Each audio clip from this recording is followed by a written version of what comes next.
네, 안녕하세요. 저는 산업및 시스템공학과의 윤세영입니다. 이렇게 오늘 초대해 주셔서 감사하고요. 오늘 발표드린 내용은 제가 수학과 출신은 아니지만 굉장히 수학적인 내용이 많아서 수학과에서 발표하는 거 굉장히 기쁘게 생각하고 있습니다. 원래 다른 데서 발표하면은 이런 내용으로 발표 잘 못하거든요. 청중들이 다 졸아서. 근데 오늘은 이제 수학과에 왔으니까 마음 놓고 수학적인 내용 위주로 발표를 구성했습니다. 이 연구는 굉장히 여러 페이퍼로 진행이 되었는데요. 네. 그래서 뭐 굉장히 많은 분들, 많은 분들과 공동 연구한 내용들이 담겨져 있습니다. 마크 르라지는 이제 프랑스에 계시는 분이고, 이제 알렉산드 프루티에 교수는 프랑스 분인데 스웨덴 KTH의 교수로 계신 분이고요. 야런 샌더스는 저랑 비슷한 나이 또래인데, 최근에 이제 델프트 유니버시티 오브 테크놀로지라고 네덜란드에 있는 공대에 계신 분입니다. 이분들 지금은 약간 이제 공대 쪽 소속이지만 에콜폴리텍에서 응용수학 박사 하신 분이고요. 프랑스 ENS 파리에서 수학으로 박사 하신 분이고, 세드릭 빌라니랑 클래스메이트였다고 하더라고요. 맨날 세드릭 빌라니는 너무 천재여서 자기가 순수 수학을 포기했다고. 그리고 야란 샌더스도 지금 아마 수학과 소속으로 델프트 유니버시티에 갔다고 들었고요. 그래서 굉장히 수학적인 내용을 연구를 했고, 거기에 대한 내용을 소개하려고 합니다. 그래서 뭐 대충 테이블 오브 컨텐츠는 이와 같고요. 제가 풀고자 하는 문제에 대해서 간단히 설명을 드리고, 그 문제에 해당하는 펀더멘탈 리밋을 어떻게 우리가 구할 수 있는지, 그리고 그 펀더멘탈 리밋을 달성할 수 있는 알고리즘을 어떻게 디자인하면 되는지, 그리고 그 퍼포먼스를 어떤 방식으로 접근을 하면 분석을 할 수 있을지에 대해서 간단히 설명해 드리고요. 그리고 최근에 저희가 약간 이 연구를 익스텐션을 마코프 체인으로 했는데, 거기에 대한 내용과 함께 이게 지금 완벽하게 풀지 못했거든요, 저희가. 그래서 제가 가지고 있는 오픈 퀘리천이 무엇인지를 공유하면서 가능한 콜라보레이션이 가능할 수도 있을 것 같고요. 그리고 이제 컨클루션을 하면서 톡을 마치도록 하겠습니다. 제가 풀고자 하는 문제는 굉장히 심플합니다. 클러스터링 알고리즘을 풀겠다라는 건데, 그래프를 인풋으로 받고 그래프를 통해서 숨겨져 있는 히든 클러스터를 찾겠다라는 게 제 문제입니다. 이거는 머신러닝에서 언슈퍼바이즈 러닝의 한 카테고리고요. 굉장히 중요한 문제 중에 하나입니다. 데이터가 레이블링이 전혀 안 되어 있는 단순히 점과 선으로 이루어진 그래프를 통해서 거기에 숨겨져 있는 메시지를 잘 찾자라는 건데요. 예를 들어서 소셜 네트워크 분석을 할 때도 페이스북 데이터를 받아들이면 페이스북의 유저들과 그들의 프렌드십 리스트를 받으면 그 속으로부터 우리가 숨겨져 있는 커뮤니티를 찾고, 그 커뮤니티가 공통 관심사를 가지는 커뮤니티가 될 것이기 때문에 그로부터 우리가 타겟 어드버타이즈먼트를 잘 할 수 있으니까, 그런 게 일종의 하나의 어플리케이션 될 수도 있고, 또 레코멘데이션 시스템을 만들 때에도 우리가 이런 걸 잘 이용하면 또 레코멘데이션 시스템의 성능을 높일 수 있기 때문에 머신러닝 관점에서도 굉장히 주목을 받는 그런 문제입니다. 근데 언슈퍼바이즈 러닝 알고리즘에서 문제가 되는 거는 우리가 성능 판단을 내리기가 굉장히 애매하다는 거예요. 그러니까 그라운드 트루스 레이블이 없기 때문에 우리가 알고리즘을 짰는데 이 알고리즘이 과연 성능이 어느 정도 나오는지 판단을 내리기 좀 애매한 경우가 있고요. 또 알고리즘 두 개를 만들었는데 알고리즘 A가 있고 알고리즘 B가 있을 때 어떤 데이터셋에서는 알고리즘 A가 더 좋을 수도 있는데, 또 어떤 데이터셋에서는 또 알고리즘 B가 좋을 수도 있고, 그러니까 유니버셜하게 좋다라고 얘기하는 게 굉장히 애매한 거죠. 그래서 뭔가 알고리즘 디자인을 했을 때 뭐가 좋다라고 얘기하기가 굉장히 어렵기 때문에 여기에 대한 해답을 수학적으로 내릴 수 있으면 좋지 않을까. 그러니까 수학적으로 해당 알고리즘에 대한 퍼포먼스를 우리가 분석을 해서 준다면 다양한 시나리오에 대해서 우리가 퍼포먼스를 예측을 할 수 있기 때문에 그것을 기반해서 비교를 하기 쉽잖아요. 그리고 또 펀더멘탈 리밋까지 우리가 주어준다면 해당 알고리즘, 우리가 제시한 알고리즘이 더 개선의 여지가 있는지, 아니면 얘는 지금 이미 극한까지 간 거기 때문에 더 이상 이 분야 연구를 할 필요가 없는지에 대한 판단도 내릴 수 있게 되는 거죠. 이런 관점에서 수학이 머신러닝에서 기여하는 바가 굉장히 큰 거고요. 그래서 우리가 수학적으로 어떤 알고리즘을 성능을 분석을 하는 게 굉장히 중요한 미션 중에 하나입니다. 아무튼 제 문제는 언슈퍼바이즈 러닝에서 클러스터링하는 관점에서 수학적으로 어떤 메시지를 얻을 수 있을까 해서 수학적 분석을 위해서 굉장히 모델을 일단 간단하게 만들고 해당 모델에 대해서 뭔가 근본적인 성능적 한계를 규명한 다음에 그 성능적 한계를 달성한 알고리즘을 만들어 보자가 저의 문제가 되겠습니다.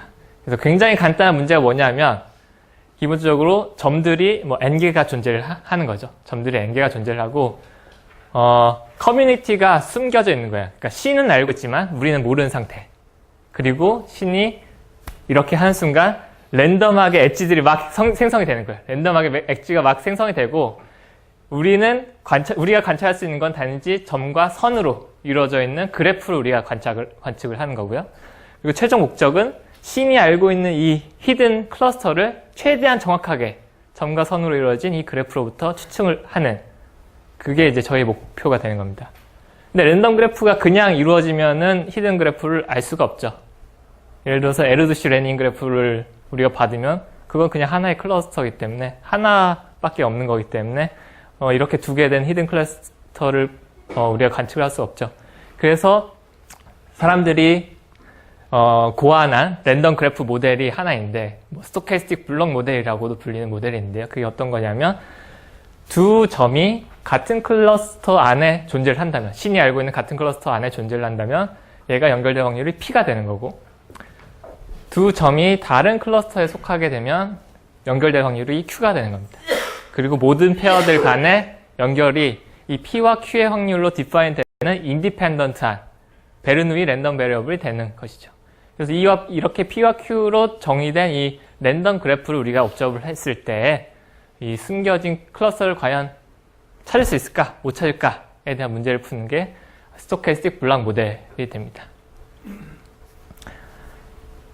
근데 이거 같은 경우는 모델 굉장히 심플하죠. 모든 엣지가 인디펜던트하게 생성이 되는 거죠. 그래서 재밌긴 하지만 약간 모든 게 인디펜던트하다는 게 너무 강한 어썸션이다 해서 이걸 조금씩 릴렉세이션 하자라는 이제 접근들이 생겨나고 있고요. 그 중에 하나가 이제 블록 마크업 체인 모델이라고 저희가 이제 최근에 스터디하고 있는 모델인데요. 이거는 랜덤 그래프를 보는 게 아니라 어떠한 샘플 패스를 보는 겁니다. 근데 이 샘플 패스가 그냥 이루어지는 게 아니라 어떤 블락 형태로 이루어진 트랜지션 매트릭스를 기반으로 해서 생성된 샘플 패스를 보겠다는 거죠. 그래서 같은 클래스 안에 속한 스테이트끼리의 트랜지션 프로버비리티가 같은 한 클러스터에서 다른 클러스터로 넘어가는 트랜지션 프로버비리티보다 더 큰 상황. 이런 상황에서 샘플 패스를 쭉 살펴봤을 때 어떤 길이만큼, 얼마만큼 우리가 오래 봐야 숨겨져 있는 히든 클러스터를 뽑아낼 수 있을까 없을까에 대한 문제가 이제 블락 마크업 체인 모델이 됩니다. 그래서 앞에 문제 같은 경우는 어떤 PQ 값을 가져야 우리가 숨겨져 있는 클러스터를 정확하게 찾을 수 있을까에 대한 문제고요. 뒤에 거는 이 주어진 블락 마크업 체인에서 얼마만큼 샘플 패스를 우리가 옵저브를 해야 숨겨져 있는 히든 클러스터를 정확하게 찾을 수 있을까에 대한 문제가 되겠습니다. 이 두 문제에 대해서 오늘 디스커션을 할 예정이고요. 첫 번째 문제는 거의 모든 그러한 수학적인 문제가 많이 풀렸습니다. 두 번째 문제에 대해서는 아직 안 풀린 내용들이 많습니다. 그래서 그러면 맨 처음에 제가 디스커션 하고 싶은 거는 이제 인퍼런스 리밋, 그러니까 펀더멘탈하게 우리가 그 주어진 랜덤 그래프로부터 얼마만큼 정확하게 클래시피케이션 할 수 있을까? 그 성능의 한계가 무엇일까에 대한 분석을 하고자 합니다. 그래서 이 펀더멘탈 리밋을 구하는 방법, 이거를 어널리시스를 하는 방법은 뭐 여러 개가 있을 수 있는데요. 제가 접근하는 방법은 약간 그 하이포세스 테스트적인 관점을 이용을 합니다. 그러니까 오리지널한 프로버비리티 모델이 있고 얘랑 살짝 다른 모델인데 이 새로운 모델에서는 그 어떠한 벌텍스들을 절대 구분 못하는 그런 하이포세스, 그러니까 하이포세스 1과 2가 있는데 하이포세스 1에서는 모든 애들이 그 그라운드 트루스에서 나오는 그 랜덤 그래프 제너레이션 모델대로 그래프를 생성해내는 거고 하이포세스 2는 뭔가 하나가 뒤바뀌었어요. 뭔가 하나가 뒤바뀌어서 그 그래프를 생성해내는 거예요. 그래서 만약에 우리가 하이포세스 1이랑 2를 완벽하게 구분할 수 있으면 이 뒤바뀐 애도 우리가 디텍트 할 수 있는 거고, 하이포테시스 1과 2를 우리가 구분할 수 없다 라면은 그게 무슨 의미가 되겠어요? 이 뒤바뀐 거를 우리가 디텍트 할 수 없다라는 거죠. 그래서 과연 하이포테시스 1과 2를 구분하는 데 필요한 PQ 레인지가 어떻게 되느냐. 그러니까 결국에는 펀더멘탈 리밋을 알려주는 겁니다. 그러니까 이 하이포테시스 테스트를 어떤 걸로도 절대 구분할 수 없으면 해당 PQ 레인지에서는 우리가 정확한 컴퓨터 디텍션을 못하는 거고, 그리고 이 하이포테시스 테스트를 할 수 있는 PQ 레인지를 우리가 찾아내면 거기서는 우리가 컴퓨터 디텍션을 할 수 있는, 그렇게 되는 거죠. 그러한 아이디어로 이제 펀더멘탈 리밋을 구할 예정입니다. 그러한 관점에서 제가 이제 노테이션들을 조금 얘기를 할 텐데요. 그래서 Family of Stochastic Generative Models라고 하는 이 파이라는 모델로부터 우리가 얘가 이제 그런 여러 개 굉장히 많은 랜덤 그래프 제너레이션 모델이 존재를 하는데, 그 중에서 한 개 모델로 실제 이제 랜덤 그래프가 생성이 되는 거죠. 그리고 5라는 뭔가 랜덤 그래프를 옵저베이션 하는데, 그거는 이 파이라는 모델로부터 생성된 그냥 하나의 샘플이죠. 하나의 랜덤 그래프는 그냥 하나의 샘플인 겁니다. 이 파이라는 랜덤 그래프 제너레이션 모델로부터 생성되는 하나의 샘플이 되는 거죠. 그리고 이 하나의 샘플로부터 어떤 알고리즘을 우리가 디자인해서 파이 해시라는 거를 예측을 해야 되죠. 이게 어디서 온 하이포테시스냐. 그래서 파이를 정확하게 우리가 딱 찍어낼 수 있으면 그라운드 트루스 클러스터를 우리가 다 얘기할 수 있는 거죠. 왜냐하면 어떠한 상황에서 이 그래프가 생성된 건지를 아는 거니까.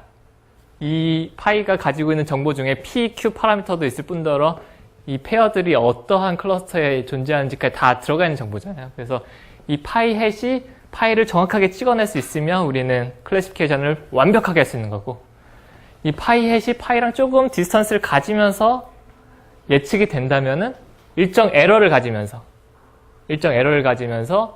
디텍션을 하게 되는 거고요. 파이 해시 만약에 굉장히 넓은 제너레이티브 모델 중에 하나를 그냥 랜덤하게 뽑는 거랑 다름이 없다라고 한다면 우리는 결국 5라는 거로부터 얻을 수 있는 정보가 거의 없다라고 얘기가 되는 것이죠. 그래서 이 인프런스 알고리즘 파이의 이 파이 해시, 이거랑 오리지널 모델이랑 얼마나 가까운지를 측정하는 게 결국에는 이쪽 파트의 메인 꼴이 되는 것이죠. 그래서 좀 더 엄밀하게 얘기를 하자면 이와 같은 노테이션을 쓰는데, 이 엡실론 파이가 얘기하는 게 결국에는 파이 햇과 파이 간의 디스턴스의 평균 값을 일단 측정을 하고 싶은데, 이게 어떠한 알고리즘 파이에 의해서 결정이 되는 거기 때문에 이 알고리즘에 따라서 이 평균적인 디스턴스가 다를 거예요. 근데 그 중에서 우리는 베스트한 알고리즘, 그 성능 퍼포먼스를 보고 싶은 거죠. 어떠한 알고리즘도 이길 수 없는 베스트한 알고리즘의 이 퍼포먼스를 보고 싶은 거고, 얘가 뭐보다 클 것이냐. 그죠? 그러니까 이 에러가 어떠한 값보다 클 것이냐를 찾아내면 이 값이 펀더멘탈 리밋이 되는 거예요. 어떤 알고리즘도 도달할 수 없는, 이길 수 없는 펀더멘탈 리밋이 되는 거죠. 결국엔 이 섹션에서 하고자 하는 건 이 값에 대한 로어 바운드를 구하는 겁니다. 이거는 그러니까 굉장히 모델 스페시픽한 리밋이에요. 그러니까 주어진 파이에 대해서 이 값이 다 다를 거죠. 주어진 파이마다 베스트한 알고리즘이 다를 것이고, 거기에 따라서 이 값이 따로 계산이 돼야 되는 거죠. 주어진 파이마다 이 값을 새로 계산을 해야 되는 그런 문제가 있긴 하지만 그게 더 파워풀한 결과인 거죠.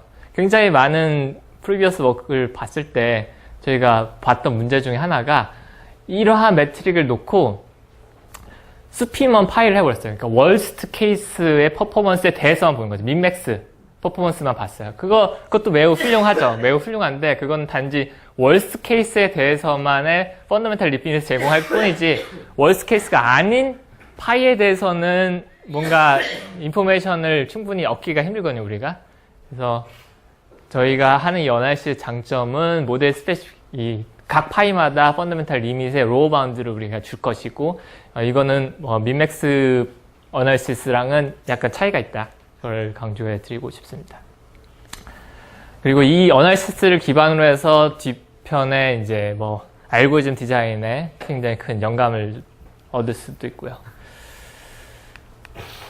자, 그래서 이 어널시스의 메인 아이디어는 체인지 오브 메저 아규먼트라고 해서 뭐 다른 이름을 쓰시는 분들도 있는데, 그러니까 이 아이디어는 어디서 얻었냐면, 제가 맨 처음에 사실 제가 박사는 그 네트워크 분석을 통해서 박사를 받았는데, 이제 포닥을 나가면서 연구 주제를 약간 이제 머신러닝 쪽으로 확장을 한 케이스인데요. 맨 처음에 나왔을 때 그 연구실에서, 스웨덴 KTH 연구실에서 많이 하던 연구 중에 하나가 멀티암드 밴딧에 대한 분석이었습니다. 멀티암드 밴딧은 뒷장에서 간단하게 설명할 예정이고요. 그래서 그 멀티암드 밴딧의 페이퍼를 쭉 읽다 보니까 그 멀티암드 밴딧에서의 로어 바운드, 성능의 그 펀더멘털 리밋을 분석하는 게 다 이 테크닉을 쓰더라고요. 그래서 이거를 잘 이쪽 모델에도 적용하면은 꽤 유의미한 결과를 얻을 수 있을 거다라고 생각해서 들고 왔는데 진짜 잘 되더라고요. 그래서 이걸 쓰게 됐고요. 체인지 오브 메저 아규먼트는 굉장히 간단한 아이디어입니다. 그래서 트루 모델, 파이, 그러니까 실제 파티션과 PQ를 이용해서 랜덤 그래프를 제너레이션하는 그 트루 모델과 펄터브드 모델, 조금 변형시킨 파이인데 여기서는 뭔가 임의의 벌텍스들을 절대 구분 못하도록 만드는 거죠. 그래서 만약에 트루 모델과 펄터브드 모델을 우리가 퍼펙트하게 구분할 수 있으면 어떠한 임의의 벌텍스를 우리가 완벽하게 클래시피케이션 할 수 있다는 얘기고요. 얘를 구분 못하면 우리가 변형시킨 개를 절대 클래시피케이션을 제대로 할 수 없다라는 의미가 되는 겁니다. 그래서 약간 이제 하이포시스 테스트 관점인 거죠. 이거 좀 더 자세하게 이러한 테크닉을 알고 싶으신 분은 그 치바코프의 그 논파라메트릭 에스티메이션이라는 북이 있는데요. 별로 안 굵습니다. 그 책을 보면은 이와 관련된 테크닉이 굉장히 자세하게, 친절하게 잘 소개되어 있습니다. 아무튼. 그래서 이 두 하이포세시스들의 확률적인 디스턴스를 재는 거죠. 확률적인 디스턴스는 러플리 그냥 KL 다이버전스가 되고요. 그러니까 이 확률 모델과 이 확률 모델의 KL 다이버전스가 되고요. 약간의 그런 매스메티컬한 트릭을 조금 주면은 결국엔 이 다이버전스가 어떠한 벌텍스들을 우리가 잘 클래시피케이션 할 수 있느냐 없느냐에 대한 그 에러 레이트를 판단할 수 있는 그 매트릭이 됩니다. 약간의 트릭을 쓰면은 이 KL 다이버전스가 결국에는 이 에러 레이트를 로어 바운딩을 시켜줍니다. 그래서 굉장히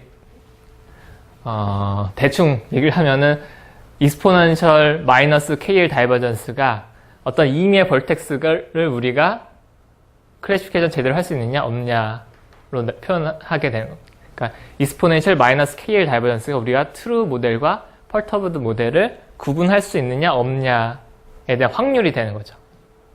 굉장히 간단한 트릭을 통해서 그거는 보일 수 있습니다. 그러니까 익스포넨셜 KL 다이버전스 between 파이랑 푸 사이, 이것이 우리가 파이랑 푸 사이라는 이 모델을 우리가 구분할 수 있느냐 없냐에 대한 게 되는 거죠. 그리고 그게 결국에는 에러 레이스를 로어 바운딩을 시켜주는 거죠. 파이랑 푸 사이 모델을 우리가 구분할 수 있느냐 없느냐에 대한 그 확률적인 로어 바운드가 해당 벌텍스를 우리가 클래시피케이션 제대로 할 수 있느냐 없느냐에 대한 로어 바운드를 주게 되는 겁니다. 그래서 좀 더 타이트한 로어 바운드를 구하기 위해서는 어떻게 하면 되냐면 가장 파이랑 요거랑 근접한 펄터브드 모델을 만들면 돼요. 어떠한 컨디션 하에서 만들면 되냐면 요 파이라는 요 모델 하에서는 어떤 특정한 벌텍스를 절대 제대로 클래시피케이션 할 수 없는 그런 상황을 만들어 놓고 요 모델과 요 모델을 최대한 근처로 가도록 KL 다이버전스 관점에서 그렇게 만들면은 KL 다이버전스를 점차 줄이게 되면서 최대한 얘와 얘를 로어 바운드의 이 값을 키울 수 있게 됩니다. 그런 식으로 접근을 해서 로어 바운드를 구했고요. 그 로어 바운드가 굉장히 타이트했고 심지어 어떤 알고리즘의 퍼포먼스랑 완전히 일치하는 거를 보였습니다. 그래서 밴딧에서 이 아이디어를 빌어왔고요. 그래서 밴딧 이그젬플 보면은 이 아이디어를 이해하기 더 쉽습니다. 멀티언 밴딧 프로그램은 여러분들이 뭐 위키 페이지 같은 데서 검색을 해보시면 그 슬롯머신 게임으로 예시를 들어요. 그 슬롯머신 게임이 뭐냐면 여러분이 카지노에 갔을 때 뭐 슬롯머신을 한 10개가 복도에 놓여져 있다고 합시다. 그리고 각 슬롯머신이 내보내는 평균적인 잭팟 확률이 다 다를 거예요. 그래서 우리가 각 슬롯 머신을 플레이할 때마다 우리가 기대하는 기대값이 다 다를 겁니다. 그러면 그 도박자 입장에서 제일 리턴을 많이 얻으려면 제일 잭팟을 잘 터트려준 애를 빨리 찾아서 걔만 가지고 플레이를 하면은 그래도 돈을 안 잃을 거 아니에요. 그러면 얼마나 빨리 제일 잭팟 확률 높은 애를 찾아서 걔를 계속 땡길 수 있느냐. 그게 바로 멀티한 밴딧 프로그램입니다. 그래서 여기서 가장 중요한 거는 베스트, 가장 높은 리워드를 주는 애랑 그 다음에 다른 애들이랑 최대한 빨리 구분을 해내는 거예요. 제일 큰 리워드를 주는 애를 최대한 빨리 구분해내서 걔를 최대한 빨리 많이 플레이하게 하자. 그래서 여기서 성능 지표로 많이 쓰는 게 이제 리그렛이라고 해서 얼마나 많은 시간 동안 서브 옵티멀 슬롯 머신을 우리가 플레이하게 될 것이냐. 그러니까 만약에 뭐 한 T시간 동안 우리가 슬롯 머신 플레이할 수 있는 그런 뭐 카지노 칩을 가지고 있다고 합시다. 한 여기 T개의 카지노 칩을 가지고 있고 우리가 딱 이 정도밖에 플레이를 못 한다고 했을 때 과연 베스트 스트래티지가 뭘 것이냐. 그러니까 서브 옵티멀 암을 최소한 돌리면서 이 T시간을 보내야 되는데 그때 베스트 스트래티지가 뭘 것이냐가 요게 주 관심사고 서브 옵티멀 암을 플레이하는 횟수 자체가 리그렛이 돼요. 그러니까 베스트를 플레이 안 했으니까 그거 후회가 되는 행위잖아요. 그 행위의 총합이 리그렛이 됩니다. 그러면 여기서의 어널시스는 리그렛이 아무리 좋은 알고리즘을 돌리더라도 이거 이상은 될 수밖에 없다 라고 페이퍼들이 맨 처음에 분석을 하거든요. 여러분들이 아무리 똑똑해봤자 슬롯 머신에서 이 정도의 칩 정도는 서브 옵티멀한 카지노 슬롯 머신을 플레이할 수밖에 없다라고 거의 대부분 페이퍼에서 분석을 하고 그러면 이걸 달성한 알고리즘은 무엇이냐라고 접근을 해가요. 마찬가지로 저희 모델에서 그런 접근 방법을 쓴 거죠. 아무튼 간에 이 밴딧 알고리즘에서 그러면 펀더멘탈 리밋을 어떻게 측정을 하느냐. 이것도 분석을 쉽게 하기 위해서 맨 처음에 이제 모델을 매우 간단하게 만듭니다. 모델을 매우 간단하게 만들어서 K개의 암이 존재를 하고 리워드 형태가 베르누이 리워드 형태예요. 그리고 인디펜던트예요. 그러니까 매 시간마다 어떠한 슬롯 머신 가서 플레이를 하면 얘가 0 혹은 1의 값을 우리에게 주는데 앞에 나왔던 리워드랑 전혀 인디펜던트한 그러한 랜덤한 리워드를 저희에게 주는 거죠. 다만 각 슬롯 머신은 세타 i라고 하는 자기만의 파라미터를 가지고 있어요. 그래서 결국에는 우리가 세타 i가 제일 큰 슬롯 머신을 플레이해야 되는 거죠. 물론 세타 i를 우리는 모르는 상황에서 들어가서 옵저브 하면서 세타 i를 추정해 나가면서 베스트 암을 플레이해야 되는 거고요. 그런 모델이 되는 겁니다. 그래서 number of times I selected up to time t 이 NIT가 표시하는 게 i번째 슬롯 머신을 과연 몇 번이나 플레이를 했느냐. 그래서 만약에 i스타가 베스트 암면 i가 i스타가 아닌 이 NIT에 대해서는 최소한으로 우리가 플레이를 해야 리그렛이 작아지겠죠. 그래서 로우 바운드 온 NIT를 구하는 게 매우 중요합니다. 그렇죠? 그걸 어떻게 구하면 되겠냐 했더니 체인지 오브 메저 아규먼트를 하면 된다. 어떤 식으로 하면 되냐면 지금 이거는 이제 그라운드 트루스한 랜덤 모델인 거예요. 이 상황에서는 i스타라는 슬롯 머신을 돌렸을 때 세타 i스타라는 평균으로 1을 우리가 얻게 되는 거고요. i라는 슬롯 머신을 돌렸을 때는 세타 i라는 확률로 1을 얻게 되는 거죠. 근데 세타 i가 베스트가 되는 순간이 언제가 되겠어요? 세타 i 스타보다 입실론만큼 더 리워드가 올라가면, 평균적인 리워드가 올라가면은 세타 i가 베스트한 슬롯 머신이 되는 거죠. 그렇죠? 그래서 펄터브드 모델을 디파인을 이런 식으로 하는 겁니다. 펄터브드 모델을 이런 식으로 디파인을 i번째 암에 평균적인 리워드가 세타 i 스타 플러스 에필론이 되는 하이포세시스, 그러니까 펄터브드된 하이포세시스를 정의를 하는 거죠. 그리고 우리가 오리지널 확률 모델과 이 펄터브드된 모델을 구분할 수 있느냐, 구분하기 위해서는 몇 번의 옵저베이션이 필요한가를 관찰하기 시작한 거죠. 그거를 이제 확률적인 디스턴스를 재고 거기서부터 이 NIT에 대한 로우 바운드를 구할 수 있게 되는 거죠. 그리고 그 로우 바운드를 계산을 해보면 결국에는 KL 다이버전스의 식으로 표현이 돼요. NIT가 결국에는 NIT가 결국에는 요거와 같은 형태, KL 다이버전스의 형태가 되는데요. 로그 T, NIT 오버 로그 T가 1 over KL 다이버전스의 그런 형태가 된다. 그러니까 세타 i는 오리지널 파라미터, 세타 i 스타 플러스 엡실론은 perturbed 된 파라미터. 그리고 나머지 애들은 다 또 동일한 파라미터를 가지고 있기 때문에 KL 다이버전스 다 빵이고요. 결국엔 이 KL 다이버전스가 성능 로우 바운드를 주게 됩니다. 마찬가지로 하는 거예요. 그래서 오리지널 모델이 존재를 하고 거기서부터 조금 변형시켜서 퍼터브드 모델을 만든 다음에 퍼터브드 모델에서는 클래시피케이션이 제대로 안 되는 형상을 만들어주면 오리지널 모델과 퍼터브드 모델을 우리가 구분할 수 있으면 우리가 클래시피케이션을 제대로 할 수 있다라는 의미가 되는 거고, 구분할 수 없으면 클래시피케이션 제대로 할 수 없다가 되는 거죠. 그 확률을 이러한 체인지 오브 메저 아규먼트를 통해서 얘기를 할 수 있고, 결국에는 그 값이 KL 다이버전스로 표현이 된다. 그 두 확률 모델의 KL 다이버전스로. 그래서 타이트한 로우 바운드를 구하는 가장 핵심은 펄터브드 모델을 어떻게 잘 최적화된 펄터브드 모델을 디자인하느냐. 그로부터 로우 바운드를 얻을 수 있게 됩니다. 자, 여기까지는 기본적 일반적인 스토캐스틱 블락 모델이었고요. 여기서 저희는 이제 한 스텝 더 나은 거죠. 왜냐면 기본적인 스토캐스틱 블락 모델의 결과가 너무 이전에 많이 연구가 돼 있어서 좀 더 이게 임팩트 있는 결과를 만들어 가지고 좋은 학회에 들어가기 위해서 조금 더 모델을 확장을 시켰습니다. 그래서 단순히 엣지만 있는 게 아니라 엣지에 레이블도 있으면 어떻게 문제가 더 어려워지냐. 레이블이라는 게 의미가 뭐냐면 여러분들이 페이스북 소셜 네트워크 데이터를 받았다고 했을 때 단순히 프렌드십만 가지는 것뿐만 아니라 뭐 이게 가족 관계인지 아니면은 뭐 직장 관계인지 뭐 이런 것까지 추가 인포메이션을 받을 수가 있잖아요. 그러면은 엣지가 가지는 정보가 단순히 0, 1이 아니라 0, 1, 2, 3 뭐 이런 식으로 뭔가 정보를, 추가 정보를 엣지들이 가질 수가 있어요. 그러면 엣지들이 가지는 이 추가 정보가 과연 성능에 어떻게 영향을 주느냐까지 탐색한 게 레이블드 스토캐스틱 블락 모델인데, 사실 분석 관점에서 보면은 그냥 내추럴 익스텐션입니다. 그냥 변수가 랜덤 스페이스의 파라미터가 조금 는 것 뿐이지 증명 방법은 완전히 똑같습니다. 그래서 펄터브드 모델 만들고 걔들 간의 KL 다이버전스 잰 다음에 그걸 기반으로 해서 로우 바운드를 측정하면 되는 것입니다.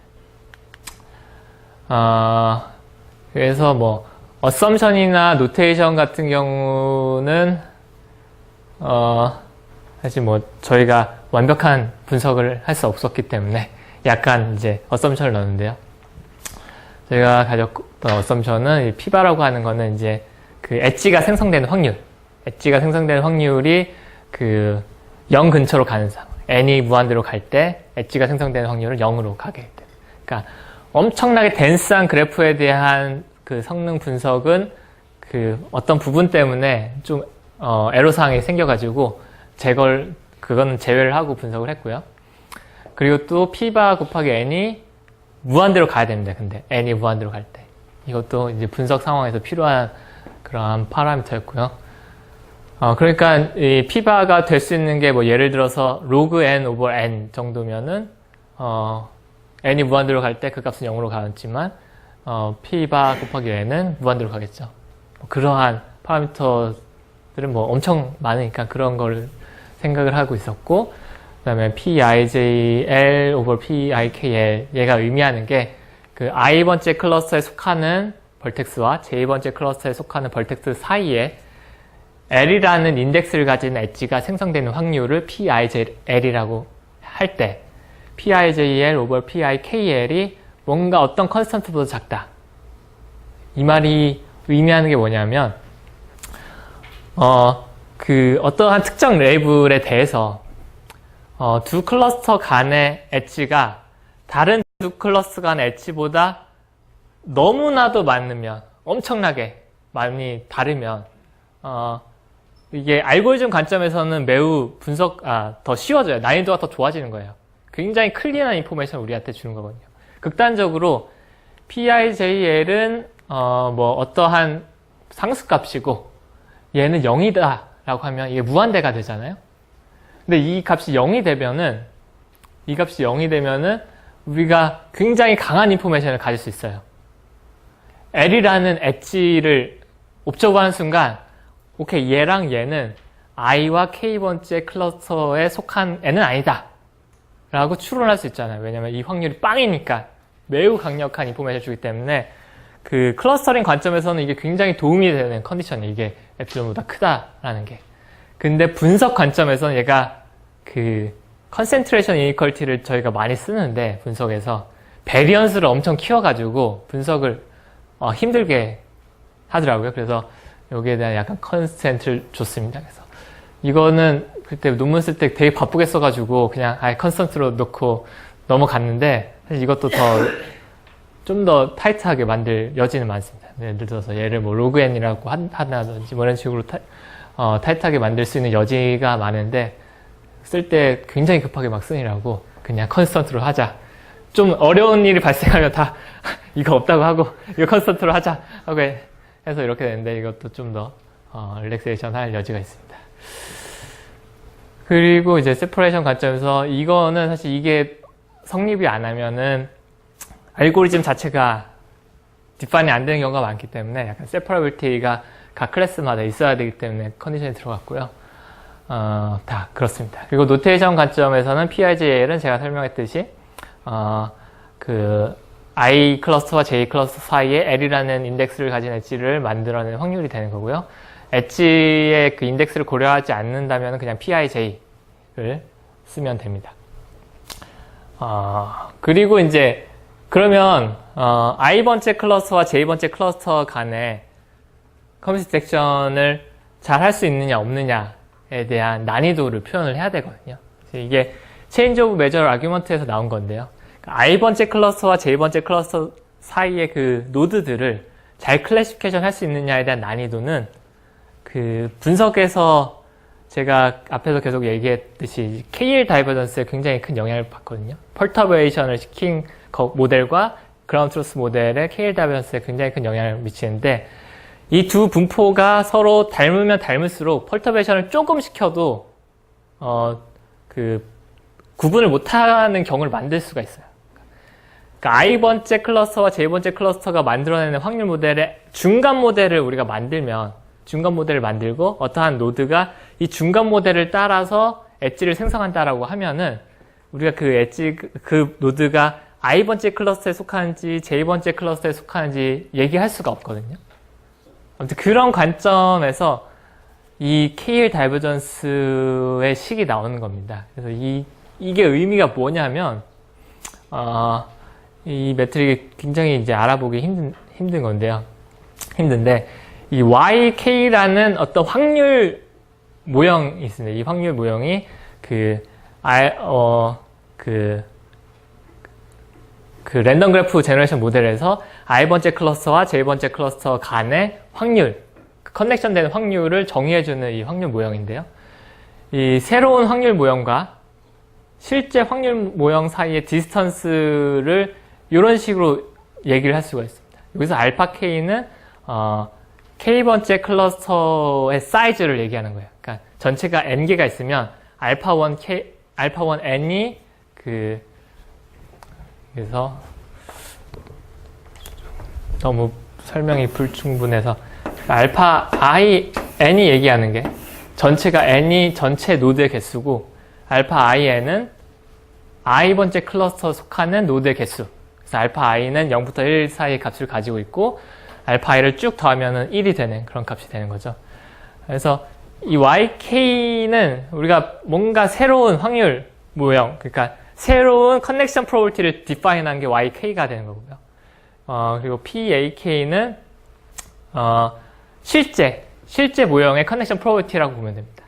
그래서 새로운 확률 모형과 실제 모형 안의 디스턴스를 이와 같은 식으로 정의를 할 수가 있어요.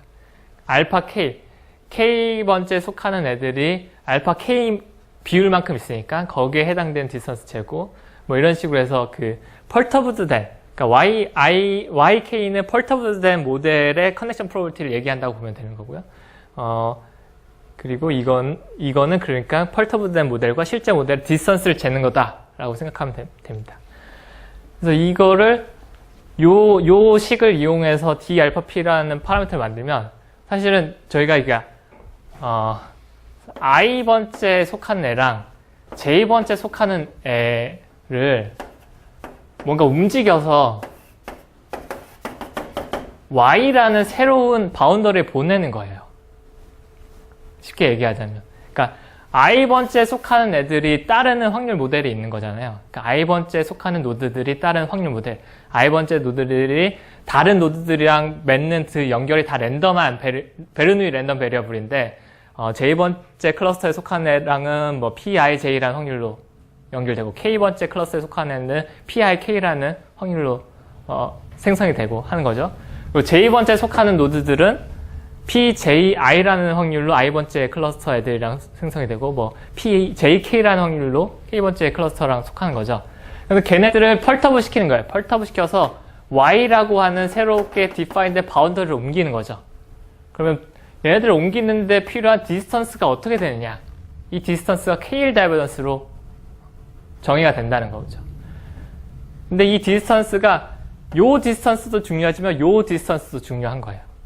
그래서 결국에는 요 둘 중에서 제일 큰 값이 중요하게 되고요. 그래서 둘 중에 제일 큰 값을 낮춰주려면 결국에는 둘의 길이가 같은 포인트에서 이렇게 y를 정의를 해주면 되는데 그걸 표현하는 게 요 식입니다. 그래서 그런 식으로 해서 i와 j 사이의 그 디스턴스를 다 계산하고 그 중에서 제일 가까운 ij의 디스턴스를 기반으로 해서 d알파P라는 파라미터를 정의를 하면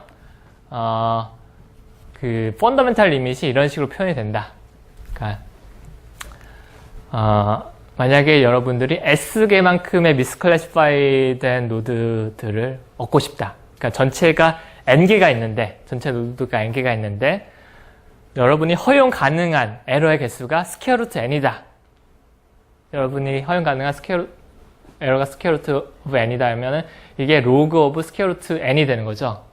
그래서 N times d알파P, 아까 전에 정의한 그 d알파P 파라미터 나누기 로그 스퀘어 루트 N이 1보다 크거나 같아야지만 우리가 어떤 알고리즘을 만들 수 있고 그 알고리즘이 스퀘어 루트 N보다 작은 미스클래시파이된 노드를 가질 수 있다. 이게 깨지는 순간 어떤 알고리즘도 스퀘어 루트 N보다 작은 에러를 가질 수가 없다 라는 결과가 되는 겁니다. 이게 이제 펀더멘탈 리밋의 결과가 되는 것이고요.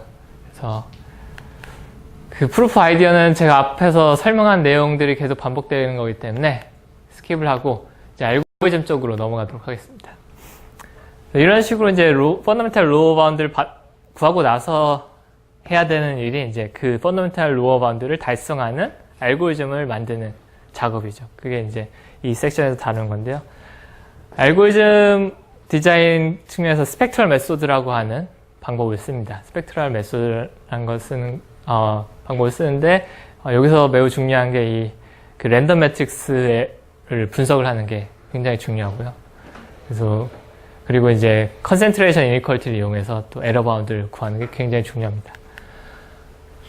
그래서 알고리즘은 이와 같습니다. 맨 처음에 인풋 매트릭스의 어제선시 매트릭스를 구합니다. 만약에 레이블된 그래프 같은 경우는 각 레이블마다 어제선시 매트릭스를 구합니다. 어제선시 매트릭스는 뭐냐면 그 매트릭스가 0 혹은 1로 구성이 되어 있는데 두 노드 간에 그러니까 일단 매트릭스 자체가 n by n 매트릭스고요. 각 로우랑 컬럼들은 그 그래프의 벌텍스들의 매칭이 된 애들이고 그 값이 0이면은 그게 의미가 뭐하냐면 그 해당되는 컬럼과 로우에 해당되는 그 벌텍스들 사이에 엣지가 없다. 그리고 이게 1이면은 해당되는 벌텍스 사이에 엣지가 있다라는 거죠.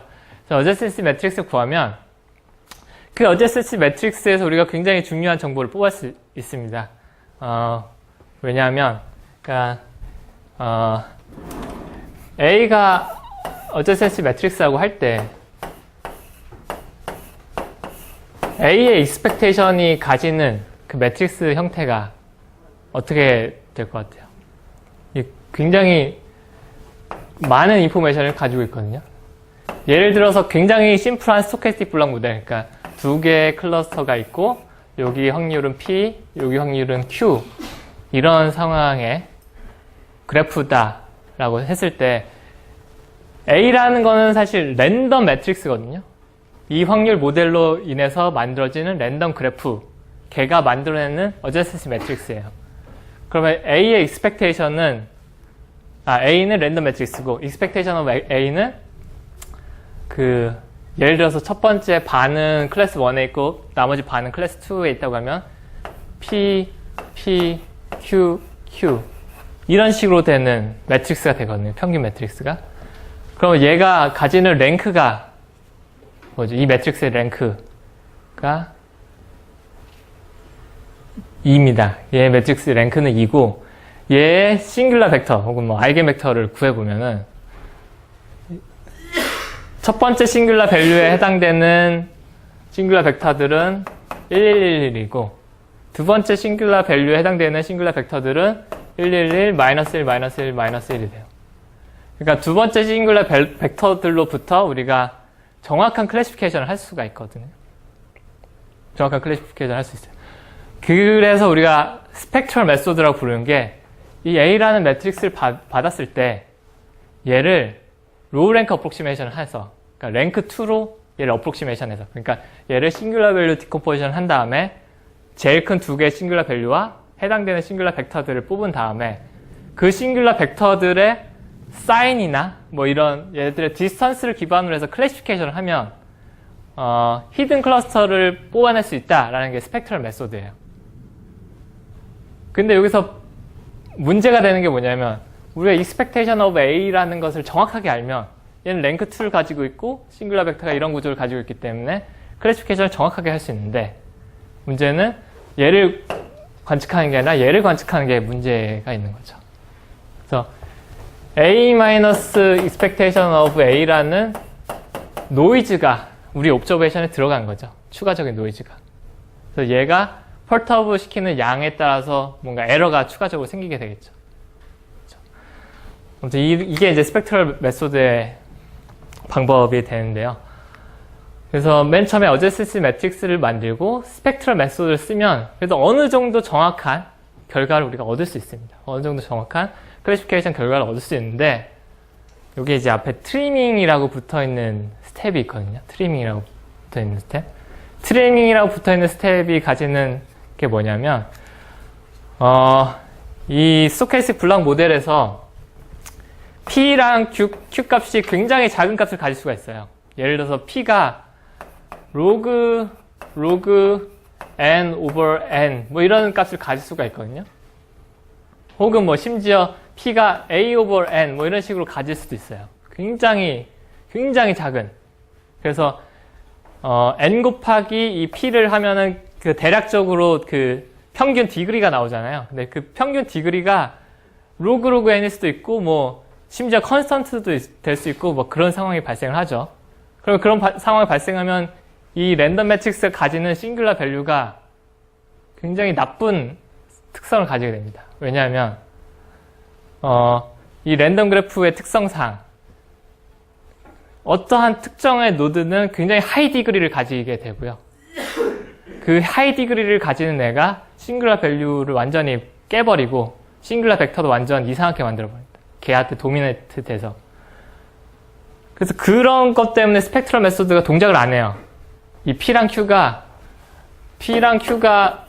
뭐 some constants times log n over n 보다 커지면 별 문제가 없는데 이러면은 그래프 자체가 almost regular해져서 별 문제가 없는데 이거보다 훨씬 작아지면 이게 잘 동작을 안 해요.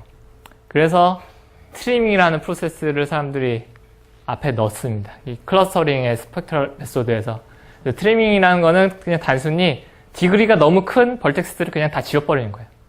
디그리가 너무 큰 애들을 다 지워버리면 걔가 그 하이 디그리가 도미넌트 했던 게 다 사라지고 요 노이즈 매트릭스 파트가 굉장히 깔끔해지면서 스펙트럴 메소드가 정확하게 히든 클러스터를 뽑아낼 수 있게 됩니다. 완벽하게 어떤 에러도 허용하지 않는 히든 클러스터를 뽑아내는 건 아니지만 그래도 꽤 정확하게 뽑아내게 됩니다. 그 다음에 이 대충이라도 정확하게 뽑아낸 이 히든 클러스터를 통해서 숨겨져 있는 파라미터를 다 러닝을 하고요. 그러니까 커넥션 프로버티들을 다 예측을 한 다음에 그걸 기반으로 MLE 타입의, 왜냐하면 파라미터를 어느 정도 아니까 그걸 기반으로 MLE 타입의 이터레이션을 몇 번 돌리면 굉장히 정확하게 클래시피케이션을 할 수 있고 그 결과가 앞에서 구했던 로어 바운드랑 일치하는 모습을 볼 수 있습니다. 그러니까 이 컨디션이 만족을 하면 이러한 스펙트럴 알고리즘 플러스 썸 MLE 타입의 알고리즘으로 우리가 매우 정확하게 그 펀더멘탈 리밋에 달성하는 결과를 얻을 수 있다가 메인 메시지가 됩니다. 그래서 여기까지는 모든 엣지가 인디펜던트하다라는 가정하에서 얻은 결과입니다. 모든 엣지가 인디펜던트 하면 우리가 쓸 수 있는 툴이 굉장히 많습니다. 모든 랜덤 베리어블들이 인디펜던트 하면 매우 강력한 컨센트레이션 이니퀄리티를 우리가 가지고 있고요. 특히나 베르누이 랜덤 베리어블인 경우에. 근데 이거 같은 경우는 베르누이 랜덤 베리어블이잖아요. 그래서 굉장히 강력한 컨센트레이션 이니퀄리티, 그러니까 체르노프 헵스틴 이니퀄리티가 굉장히 타이트한 이니퀄리티거든요. 그 상황에서. 그래서 이렇게 타이트한 결과를 얻을 수 있었어요. 또 모든 엣지가 인디펜던트 하다라는 가정하에서는 그 랜덤 매트릭스 어널리시스가 굉장히 잘 돼 있어요. 특히나 이러한 랜덤 그래프 상황에서는. 그래서 그것도 그냥 갖다 쓰면은 스펙트럴 어널리시스도 굉장히 정확하게 할 수 있었고, 그러한 툴들 덕분에 매우 정확하게 펀더멘탈 리밋에 달성하는 알고리즘을 우리가 분석을 할 수 있었습니다. 근데 이제 최근에 이제 이 인디펜던트 어썸션을 깨면 어떻게 될까? 그래도 우리가 여전히 분석을 할 수 있을까에 대한 거를 하려고 한 거고요. 그래서 사실 이 뒷부분은 이 d 알파 p라는 게 너무 추상적인 함수라서 몇 가지 예시를 통해서 d 알파 p가 이런 식으로도 계산될 수 있다라는 예시를 준비를 했는데 시간 관계상 넘어가고요. 그래서 이 인디펜던트 어썸션을 뺐을 때도 잘 분석이 될 것이냐의 첫 번째 스텝으로 이제 마코프 체인 기반의 그 어널리시스를 생각을 한 거죠.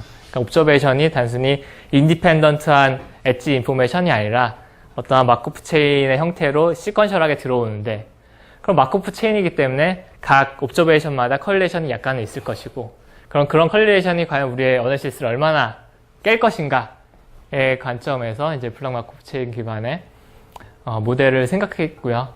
근데 거기에 대한 이제 분석을 조금 진행을 했습니다.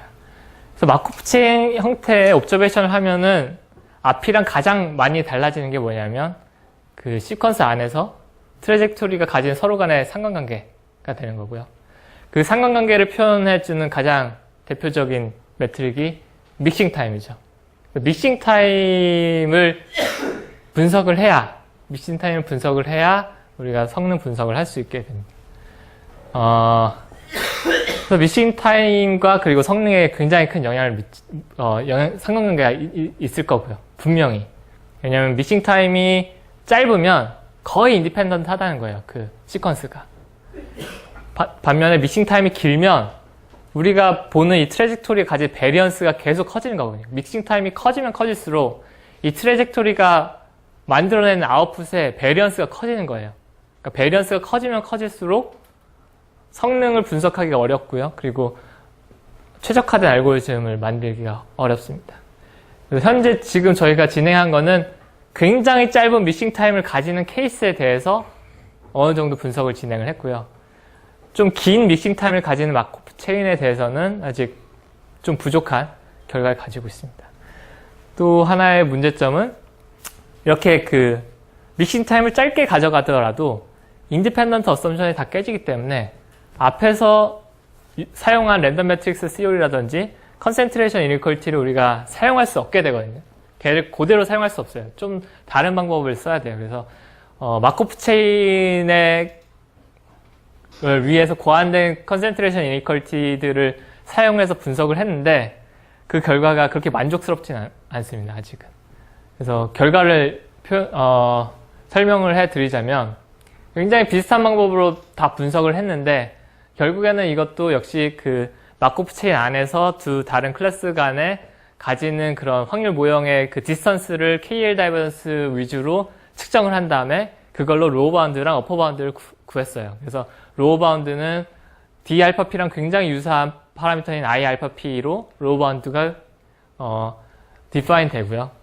거기에 해당되는 어퍼 바운드, 그러니까 어치버블한 알고리즘도 제안을 해서 굉장히 유사한 알고리즘, 스펙트럴 메소드 플러스 썸 MLE 알고리즘을 통해서 그 로어 바운드를 달성하는 방법을 제시를 해서 성능을 살펴봤는데, 여기서 한 가지 주의할 사항이 앞에 로어 바운드 같은 경우는 이게 1보다 크거나 같다. 네요. 지금 어퍼 바운드에서는 C가 어떤 컨스턴트예요. 그래서 C 값이 좀 작거든요. 1보다 훨씬 작은 컨스턴트에 대해서 로어 바운드를 저희가 분석을 했는데 충분하지 않은 결과죠. 저희 이 C 값을 1로 근처로 보내고 싶은데 계속 실패하고 있는데 그 가장 큰 원인 중에 하나가 저희가 사용하고 있는 컨센트레이션 이니퀄리티들이 그렇게 타이트한 결과를 안 보여주고 있거든요. 그래서 이거를 최대한 타이트하게 만들어야지 이 결과를 좀 더 그 로어 바운드랑 근처로 보낼 수 있을 것 같은데 여기에 대한 아직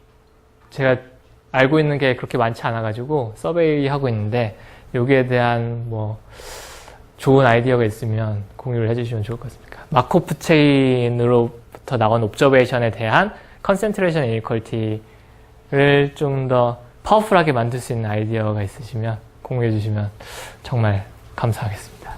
아무튼 그러한 문제 때문에 아직 마코프 체인으로 옵저브된 그런 샘플에 대한 로어 바운드나 어퍼 바운드에는 약간 거리가 있고요. 또 지금 저희가 고려하고 있는 이 마코프 체인 모델은 굉장히 심플한 모델이에요. 어떤 순간마다 우리가 갈 수 있는, 비짓할 수 있는 스테이트가 엔타이어 스페이스예요. 모든 스페이스에 다 어떠한 파시티브한 확률을 가지고 있는 굉장히 심플한 모델이거든요. 그래서 믹싱 타임도 컨스턴트고요. 굉장히 심플한 모델에 대해서만 가지고 결과를 내는데 실제로는 그렇게 심플한 상황이 아닐 확률이 높죠. 어떤 해당 스테이트에서 비짓할 수 있는 스테이트의 개수가 굉장히 제한적일 거란 말이에요. 그러면 이 제한적인 넘버에 따라서 믹싱 타임이 달라질 거고 이 모든 과정이 다 깨질 거고 그리고 분석이 완전히 새로 이루어져야 될 텐데 그때는 과연 타이트한 결과를 만들 수 있을까? 심지어 저 로어 바운드 같은 경우는 믹싱 타임이라는 이슈가 발생을 했을 때 체인지 오브 메저 아규먼트를 그냥 쓰려고 했더니 문제점이 굉장히 많았거든요. 좀 다른 접근 방법으로 로어 바운드를 구해야 될 것 같고요. 믹싱 타임이 크게 발생을 하는 상황에서는. 그래서 과연 어떤 방법을 써야 이러한 좀 더 사실적인 마코프 체인 모델에서 클래시피케이션을 제대로 할 수 있을까에 대한 그런 질문은 사실 많은 어플리케이션을 가지고 있고 흥미로운 질문이 많은 상황이라서 이쪽 관련돼서 좋은 아이디어 있으시면 좋은 콜래보레이션이 되지 않을까 생각하고 있습니다. 질문이 네. 마코프 체인 모델에서 네. 그러니까 클러스터 클래시피케이션 네. 어떻게 하는지 그러니까 그 부분에 명확하지 않았던 것 같은데 그래서 그 마코프 체인의 트랜지션 매트릭스가 뭐 n/n 트랜지션 매트릭스를 가지고 있는데요. 심플하게 얘기해서 그냥 그 노테이션을 간단하게 하기 위해서 처음에 n/2 개만큼의 스테이트는 클러스터 1에 속해 있고 나머지는 클러스터 2에 속해 있다고 합시다. 그럴 때 이 트랜지션 매트릭스를 이런 식으로 할 수 있잖아요. 얘는 p over n, p over n, q over n, q over n 한 다음에 p 플러스 q over 2가 1이다 라고 하면은 얘 썸이 1이 되고 얘가 트랜지션 매트릭스가 되잖아요. 근데 요 트랜지션 프로버티랑 요 트랜지션 프로버티가 다르니까 얘가 샘플 패스를 이렇게 따라가다 보면 p가 q보다 큰 상황에서 따라가다 보면 이너 클러스터 간의 트랜지션이 인터 클러스터 간의 트랜지션보다 훨씬 많겠죠. 그래서 샘플 패스를 어느 정도 길이만큼 옵저브를 하면 이 t가 충분히 커지면 이 샘플 패스를 통해서 어떤 스테이트가 클러스터 1에 속해 있고 어떤 스테이트들이 클러스터 2에 속해 있다라고 얘기를 할 수 있는 거죠. 그러면 과연 t를 우리가 어디까지 봐야 되느냐? 그러면 이 t의 길이는 분명 p와 q 간의 거리에 의해서도 영향을 받을 것이고, 그럼 pq에 따라서 얼마만큼 우리가 옵저브를 해야 정확한 클래시피케이션을 할 수 있느냐라는 문제를 풀고 싶은 건데, 그러니까 굉장히 간단한 그 트랜지션 매트릭스인 거죠. 어떤 스테이트에 있던 간에, 어떤 시간이든 간에 우리는 모든 스테이트로 다시 갈 수가 있는 그런 트랜지션 매트릭스예요. 모든 스테이트로 갈 수 있어요. 그래서 이거 같은 경우는 믹싱 타임이 컨스턴트죠. 근데 여기서 익스텐션을 간단하게 할 수 있는 게 일단은 L2C 레닌으로 매스킹 매트릭스 만들고 그 해당 L2C 레닌 안에서 트랜지션을 이루게 하는 거예요. 그렇게 하면은 믹싱 타임이 훨씬 길어지거든요. 믹싱 타임이 훨씬 길어지고 분석도 완전 달라져야 돼요. 근데 거기에 대해서는 아직 결과가 없습니다. 그게 좀 더 사실적이잖아요. 사실 그 인간의 소셜 네트워크나 뭐 이런 것들이 디그리가 그렇게 무한하게 발산하지 않잖아요. 최소한 로그 n 정도라도 컨스트랜트를 준 다음에 L2C 레닌을 만들고 그 안에서 트랜지션 매트릭스를 클러스터 간에 그 같은 클러스터 간의 트랜지션 레이트를 다른 클러스터 간의 트랜지션 레이트보다 크게 만들었을 때 우리가 샘플 패스를 어떻게 가져가야 될까? 이 샘플 패스 길이는 분명히 제가 생각하기엔 이 에버리지 디그리에 분명히 영향을 받을 것 같거든요. 그러니까 에버리지 디그리가 작아지면 작아질수록 우리는 이 샘플 패스를 길게 가져가야 되는 건 분명해 보이는데 과연 그게 속도가 어떻게 될 것이냐에 대한 거는 믹싱 타임에 대한 어널리시스 플러스 그거와 이 로어 바운드, 어퍼 바운드 간의 상관관계에 대한 그런 분석을 통해서 그 답을 내릴 수 있을 것 같은데요. 거기에 대한 지금 해답은 아직 완벽하게 구하지 못하고 지금 찾고 있는 상황이라서 거기에 대해서 아이디어가 있으면 꽤 재밌는 결과가 나올 수 있을 것 같다라는 생각을 하고 있습니다. 또 다른 질문사항 있나요? 거의 마쳤는데요. 뭐 컨클루전 하면 뭐 했던 얘기 다시 하는 거죠. 그래서 스토캐스틱 블록 모델을 했는데 뭐 이거를 익스텐션을 잘 했고 그거를 인디펜던트 어썸션을 좀 더 릴렉스하기 위해서 마코프 체인 모델을 고려하기 시작했는데 아직은 불만족스러운 게 많습니다. 심지어 이렇게 간단한 모델에 대해서도 아직 로어 바운드랑 어퍼 바운드 사이에 갭이 있어가지고 이걸 타이트하게 만들기 위해서는 좀 다른 어프로치가 필요할 것 같고요. 그리고 아직도 이게 너무나 비현실적인 모델이라서 이거를 좀 더 현실적으로 만들기 위해서는 여기에 이제 매스킹, 그 L2C 레닌 랜덤 그래프 매스킹을 넣어가지고 좀 더 그 트랜지션 매트릭스를 현실적으로 바꿨을 때에도 우리가 비슷한 분석을 할 수 있을 것이냐. 거기서 우리가 뭐 믹싱 타임 혹은 뭐 에버리지 디그리와 이 required 샘플 패스에 대한 상관관계를 뽑아낼 수 있을 것인가에 대한 그 오픈 퀘스천들이 있어서 재미있는 문제가 아직 많이 남아있다라고 전화드리면서 오늘 발표를 마치도록 하겠습니다.